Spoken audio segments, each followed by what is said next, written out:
Erastus Scott Curry was a Canadian priest and very occasional writer, for the latter of which one can only thank the heavens. Born in 1835 in Pembroke, Ontario, the son of George Curry and Mary Esther Scott. He was educated at Victoria College in Coburg and in 1866 was ordained a Methodist Episcopal minister. He served in various positions in the church, including in the city of Sault Ste. Marie. During his tenure as minister, he worked with the Native Americans of Lake Superior, which would lead to his penning of The Prehistoric Races of America and Other Lands, as disclosed through Indian traditions, as well as the subject of today's video. In 1866, he married Eliza Jane, with whom he had 11 children. He died in 1906 at Myers Falls from heart failure.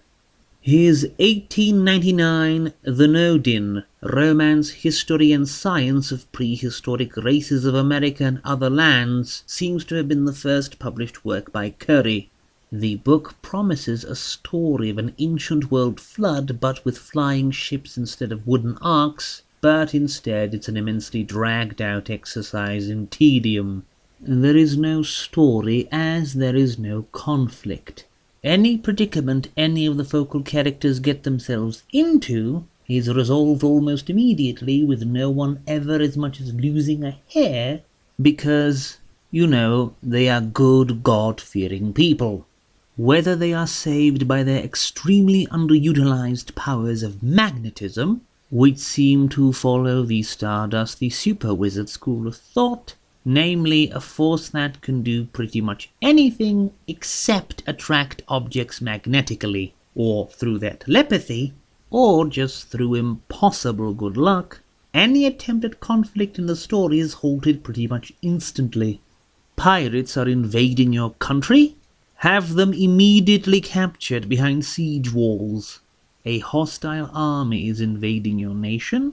Have the captive they came to take basically assume total command of them by making a speech about goodness and love. Became separated from your loved ones? Well, you will just happen to randomly come across them on the other end of the globe, just because, without even resorting to try and explain it via the whole magnetism thing. Because insanely improbable coincidences becoming a recurring plot point isn't bad writing as long as you attribute them to God. Apparently. However, one should not assume that this level of action is a constant thing. Oh no! For the absolute majority of the book, people go on and on into speeches about God, His goodness, how good it is to be good so God can feel good about your goodness, arranging impromptu mass marriages, more on that later, and founding cities. Considering they like to go on and on about the history of their race, I find it hard to imagine what all their historical records can even be talking about, when they never do anything but pray, make speeches, and marry, and occasionally build a new city so they can do more of the same in it. This problem is further accentuated by the sheer fact that there are no characters in this book. Every single focus character has the exact same personality.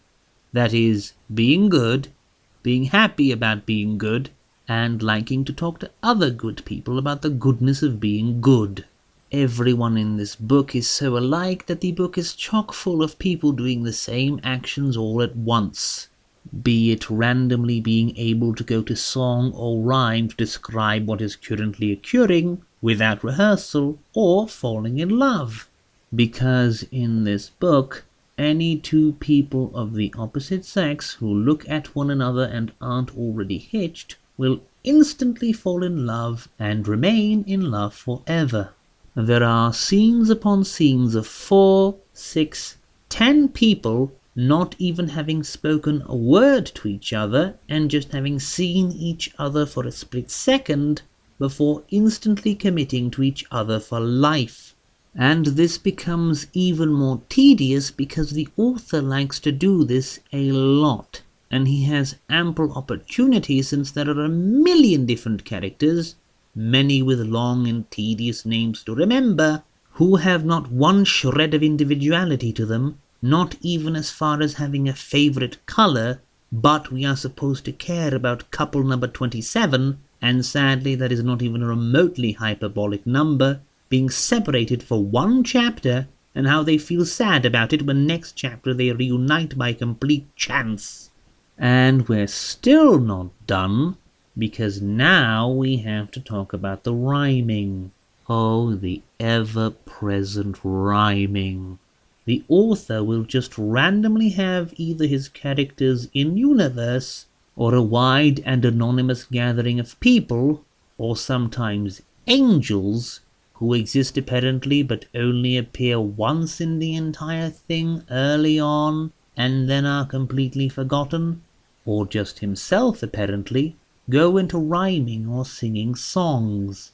He will even summarize plot points via song instead of writing about them normally. Towards the end of the book, for no reason, the author just writes out a chapter and a half fully in rhyme simply because he could. And these aren't good rhymes by any stretch, except when he's quoting someone more talented. This takes 26 pages. And at another moment, towards the end of the book, the author stops describing the events of his story to spend about 2.5 pages arguing about the needed emancipation of women in the modern day US, for no reason as far as the story is concerned. Remember, this is the story of the world flood with flying airships and superpowers. Also, despite this not being a satire, at least not a funny one, the author insists on an ancient antediluvian origin of words like America, Canada, or Panama for no reason.